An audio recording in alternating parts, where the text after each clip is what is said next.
This is our current configuration, our YWAM map. These are our regions. What we'd like to suggest, and this was really cool on the PC, but it's like slow on the Mac, but at least it's working. It's working on the Mac. It's working on the Mac.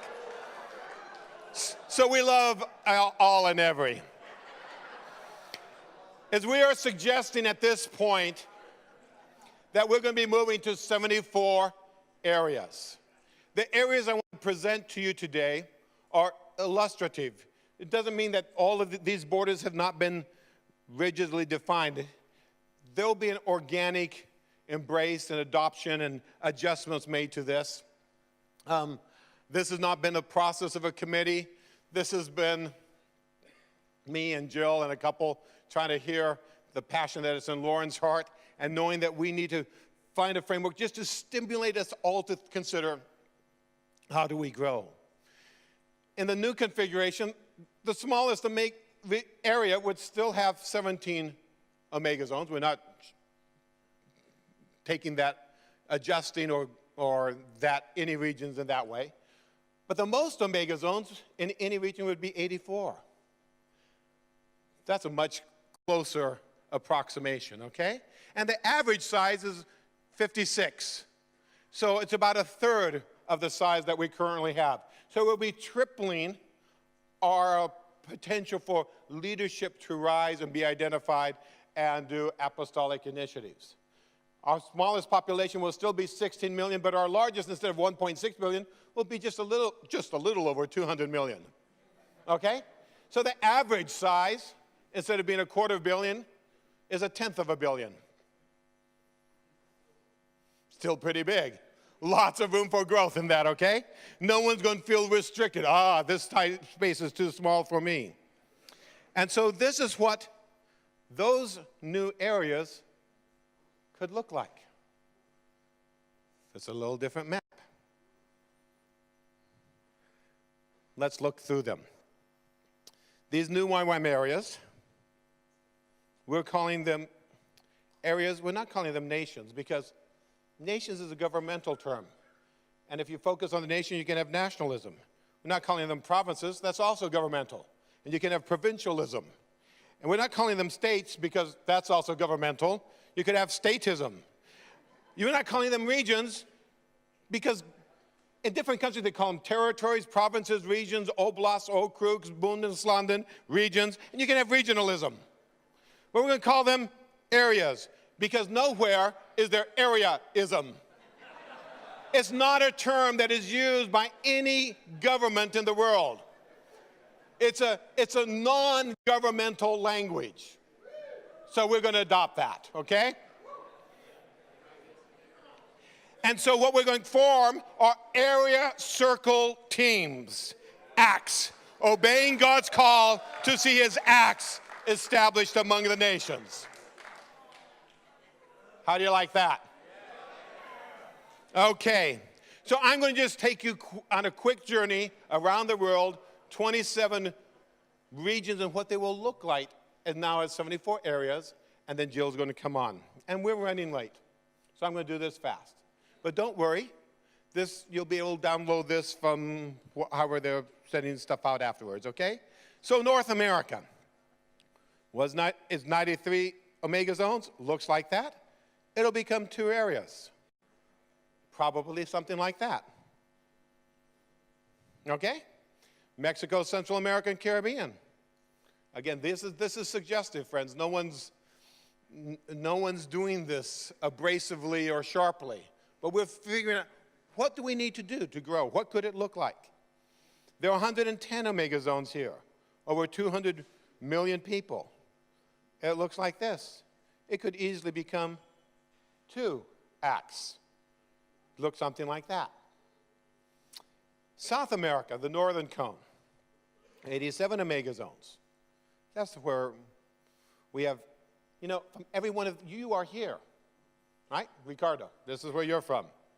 This could easily become 2 areas. And perhaps something like this. Coastal Colombia and Venezuela, and jungle Colombia and Venezuela together with Peru and Ecuador, see? And that population works out. Brazil currently has 90 omega zones. It's one region. It could become 2 areas, something like that. South America, the Southern Cone, 50 omega zones. 50 is good. We'll leave it just as it is. Same with Northern Europe, 17 omega zones. We don't need to break that down anymore. We'll leave it there. But Western Europe, 143 omega zones. That could become 2. Could look, 71 in one, 72 in the other. Could look something like that. You can do it otherwise. But how can we see more space created for more leadership terms to emerge, to engage more people in the act of extending the kingdom of God? Central Europe, that has a 68 omega zones. That would still be a little bit below the average. It could stay as 1. Eastern Europe, we don't try to create any wars here, but there are 117 omega zones in this one. We could divide it up this way and have, southern part of Russia together with Ukraine and other parts of the world there. So we can see how that works. We did pray this morning, right? There'll be love and harmony. Now is where we start seeing more changes. In North Africa, 157 omega zones. That really could become 3 areas. Population-wise, it could look something like that. In West Africa, they already broke West Africa down into 2, so that part of West Africa, where Jean-Patrick lives, could stay like that. But West Central Africa has 116 omega zones, including Nigeria, where 1 out of 5 Africans live. That needs to become 2 omega zones. And still, that 2 areas, and that second area still has 173 million people. So that's still very large. Central Africa just has 24 omega zones, so we can leave it as it is. East Africa has 119 omega zones. That could easily become 2. Both of them, one of 117 million people, and one with 169 million. Lots of people there. South Central Africa, 51 omega zones. We can leave that as is. Southern Africa and Indian Ocean, 39 omega zones, about 86 million people. That could still remain as such. Now, put on your seatbelts, okay? This is where the growth needs to happen. And here's something really important, friends. Up till now, we created regions as we grew. And the regions reflected our reality. What we're trying to do in drawing these areas is to describe not what we have done, but what we believe God's dreaming about us doing. So they're not a historical documentation of what has been, but a futuristic orientation to what could be. And as we think about that together, it can lead us into a whole new season of growth. So the Middle East has 58 omega zones, and that could be still 3 very large areas. We prayed for the area number 2 this morning. Central Asia, 435 omega zones, 438 million people, not 1 or 2, but we really need 7 areas here. This is where we need to grow, friends.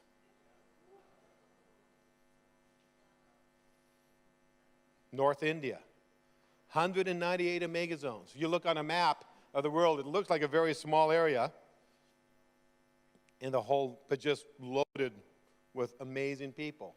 And VJ and others are there. It could easily become 4 areas. Oh, excuse me, it's looking something like that. In South Asia, West Central, 177 omega zones. Now Joshua and the guys there have been very deliberate in expanding YWAM using this language of the omega zones. But this one region could easily become 3 areas. Very significant size, each one. And you're not seeing this in this map because it's just showing the omega zone divisions, but they're clustered by states or provinces by higher levels, so it makes real sense within the nations that they are. South subcontinent, 107 omega zones, could easily become 2. South Asia East, where sea level is 236 omega zones, could readily become 4. Himalayas in Northeast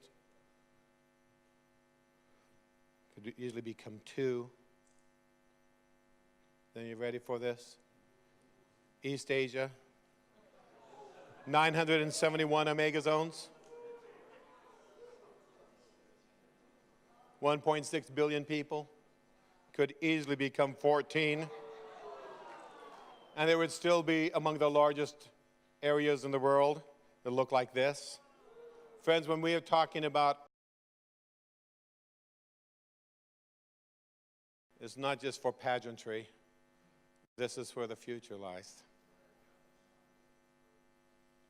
Indochina, the Philippines, 232 omega zones. Need 4 areas there.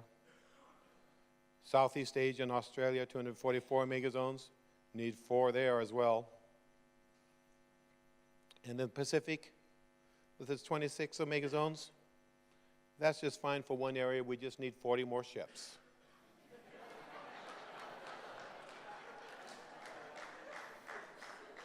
Seriously, we've identified 1,600 inhabited islands. National Geographic didn't do this. YWAM. Great Commission researchers did this. And we need presence there. So let's prepare to catch the wave. There's a lot more to grow. And to help us catch that wave, we have our very own Queen of Maps, Jill Thornton. Would you please welcome Jill?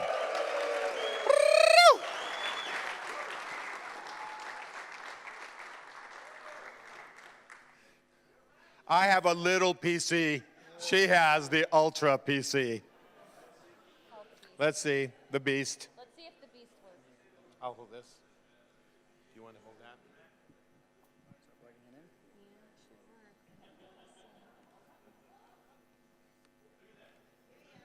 Look at that.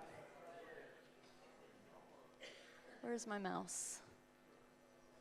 Wait, oh, it froze. We're gonna have to use yours. Wait. We'll have to use yours.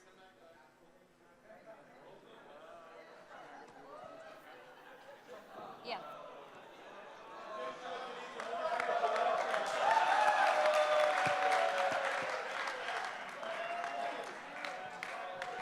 We're going to have a time of prayer right now.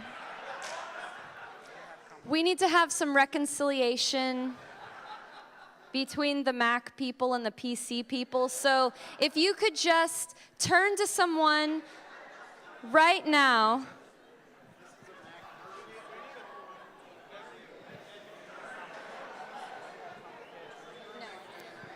Okay, that's enough reconciliation.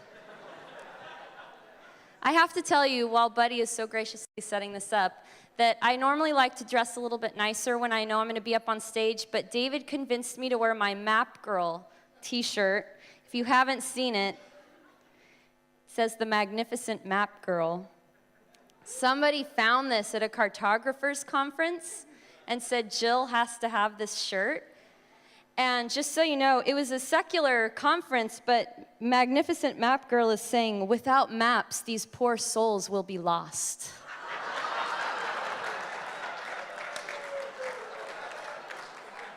See, the world knows. And then it says, the power of where is in her hands. And when David and I were working on these regions together, we really were changing the world. It was really fun. Determining which sections of the world we were going to start World War III with.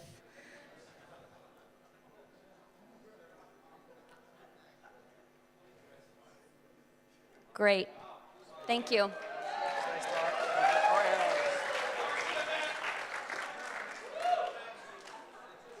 Thank you, Lord, for PCs and for Macs.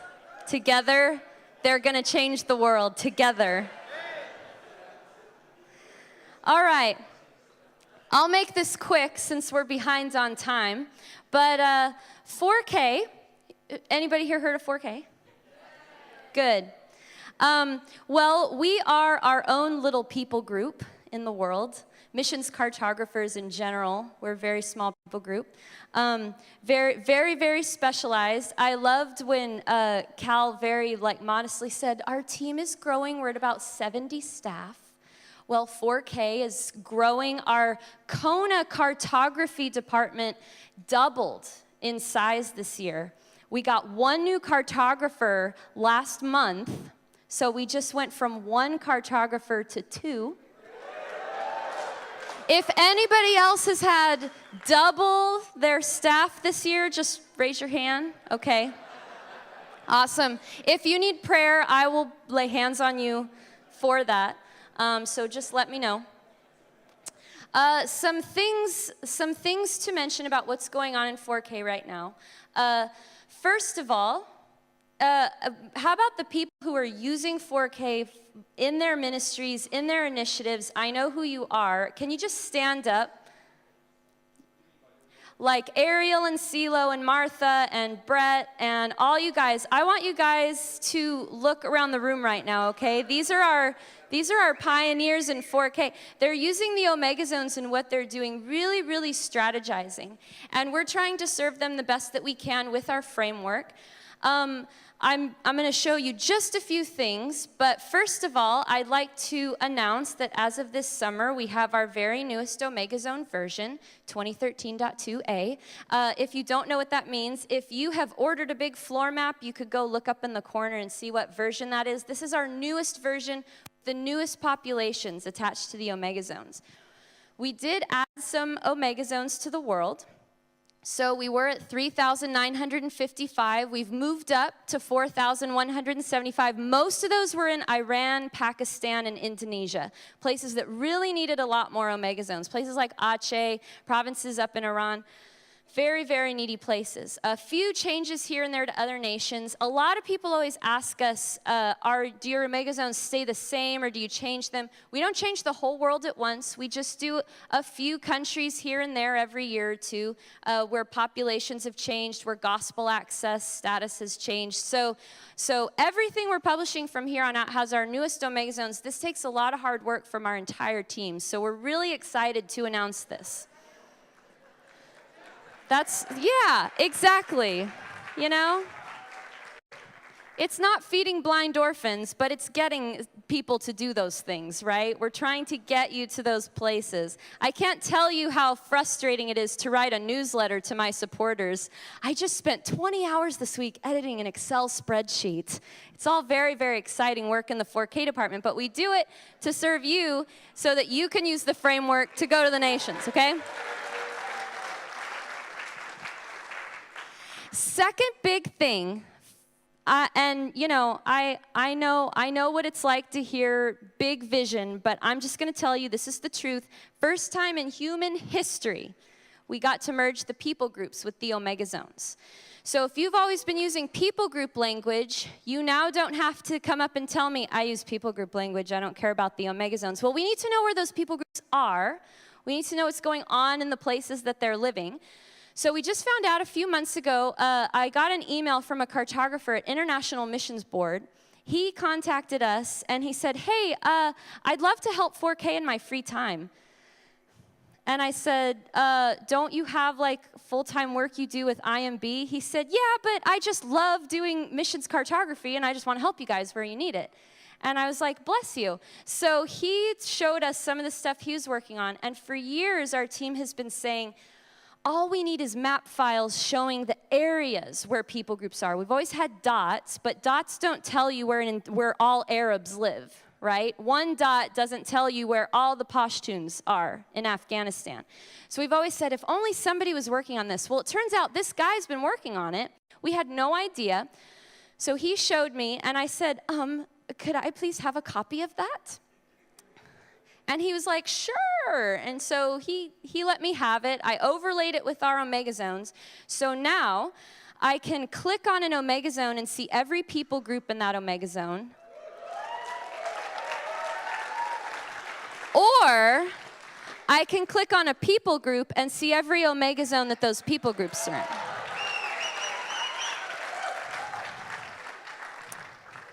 I can do it. If you're nice to me, I'll let you have it too. I take cookies and brownies if